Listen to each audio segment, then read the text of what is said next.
Now, next on Outside Source, we're going to turn back to the conflict in the east of Ukraine. We talked about it an awful lot in 2014 when the war there first broke out between Russia-backed separatists and Ukrainian troops. We're talking about it today because there are multiple reports of a Russian military buildup.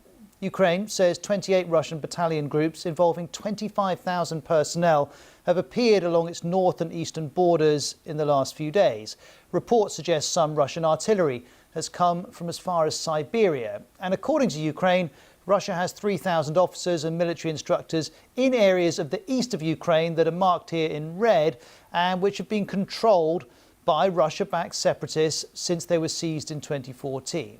While Moscow very much denies helping the rebels, it says any Russians involved are volunteers. There is, though, a lot of proof to suggest otherwise. Now, since 2014, there have been multiple ceasefires which have broken down. The most recent was agreed in July, but this is the situation now. There's still sporadic fighting along the line of separation. That stretches for 500 kilometres. For example, these pictures are from a place called Avdiivka. This is in territory held by Ukrainian troops. And this is the account of one Ukrainian soldier on the front line. Every day we've been hearing their armoured units and tanks driving. The tanks aren't far away, 1 kilometre tops. We can hear them warming up the tanks and infantry fighting vehicles. Now, Russia hasn't denied troop movements, but it denies planning any form of military attack. Here's a Kremlin spokesperson. The main thing is to not provoke again the military hostilities of the Ukrainian armed forces in relation to their own people or people who live in the self-proclaimed republics. The situation in eastern Ukraine remains very tense. Any statements which can then be used to create the wrong picture can only further fuel tensions. I don't want to do it. Well, everyone agrees the situation's tense, but not many share Russia's perspective on this, certainly not in the West. Last week, the US put its forces in Europe on higher alert, citing escalations of Russian aggression. Then on Monday, the EU's foreign policy chief raised severe concern over the Russian military activity surrounding Ukraine. The UK added it too had significant concerns. And have a listen to the former Swedish Prime Minister, Carl Bildt. Obviously, they are getting all of these forces to the city of Ukraine for some sort of purpose. I mean, to put pressure on Ukraine diplomatically, or perhaps to undertake a limited operation, hard strike, and then pave the way for some sort of diplomacy in order to pressure Kiev into further concessions on the issue, to get some movement from the Russian point of view in their direction in the Ukraine conflict. It is clearly a deliberate decision by the Kremlin to escalate the conflict. Where this will lead us, we don't know, but it's dangerous. Now, let's be clear. Russia does hold military exercises in this region, but this analyst in The Guardian points out that the current troop deployment appears out of cycle for such exercises and are not regular troop rotations. And every time Russia does something irregular of this nature, it draws attention back to what happened in 2014. This was Vladimir Putin in Crimea, 2 months after Russia annexed the region from Ukraine. It was the biggest land grab in Europe since the Second World War, and the escalation in the east of Ukraine then followed. Well, let's get the analysis now of Vitaly Shevchenko from BBC Monitoring.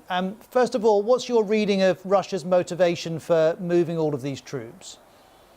Well, it's a frozen conflict that appears to be getting hotter, and we've been seeing lots of social media posts of tanks and artillery and armoured vehicles being moved about right next to Ukraine's border. Russia says that it's free to do as it pleases within its territory. If it wishes to send its troops somewhere, yeah, so be it. But Ukrainians know that what can happen after you see Russian troops being moved about right next to a border. Next thing you know is armoured men with no insignia storming your local government buildings.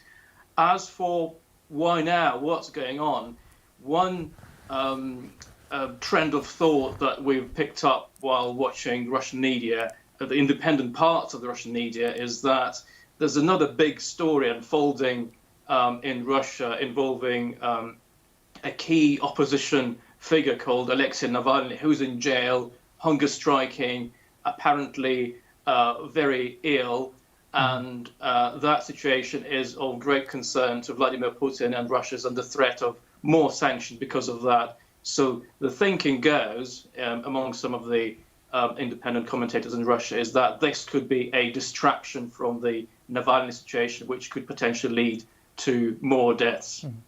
Stay with me, Vitaly. A couple of other things I want to ask you about, because this is happening against a backdrop of heightened tensions between Russia and the NATO defence alliance. For example, this was Euronews in February of last year, telling us that the US had announced plans to send 20,000 troops to train with NATO on Ukraine's border. Then in September last year, Georgia, which shares a border with Russia as well, launched joint exercises with NATO.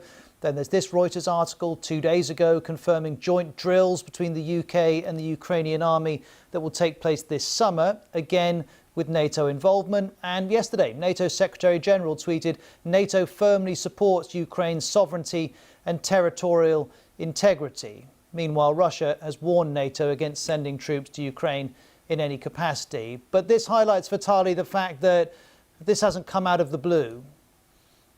Well, no, Russia and Ukraine have been throwing accusations of aggression at each other for years. And what's happening now poses serious questions for President Zelensky in Ukraine, for example. He's been saying that NATO is the answer.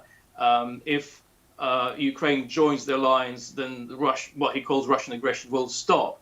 But that, as far as the Kremlin is concerned, that only is making things worse.